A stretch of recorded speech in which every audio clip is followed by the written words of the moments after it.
Welcome to Not Milk Never Milk. Subscribe if you're lactose intolerant. In this video, I will explain how to put a logo in your WordPress header. First, access your WordPress dashboard and go to Appearance, then click on Customize. Look for the Site Identity or Header section within the Customizer panel.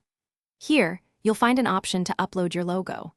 Select your image file, ensuring it's a suitable size, perhaps around 200 by 50 pixels, and then publish your changes to display your new header logo. Many WordPress themes, especially premium ones, offer their own dedicated options for logo placement.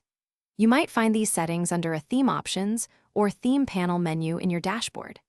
These panels often provide more granular control than the standard customizer, allowing you to fine-tune aspects like logo width and height, perhaps setting it to 150 pixels wide, or adjusting its position with specific padding and margin values. Always consult your theme's documentation for precise instructions. For more advanced control, or if your theme lacks robust options, consider using a dedicated plugin. Search the WordPress plugin repository for Header Builder or Logo Manager plugins. These tools often provide features like conditional logo display, different logos for mobile versus desktop, or even a /B testing. After installing, navigate to the plugin settings, upload your logo, and configure its position and size, perhaps a maximum width of 200 pixels, to perfectly fit your header. When adding your logo, always optimize the image file for web performance.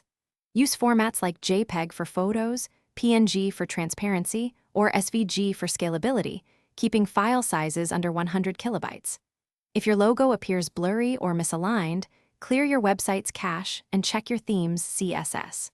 Always test how your logo looks on different devices, from large desktop monitors to small mobile screens, ensuring it remains crisp and correctly positioned across all viewports.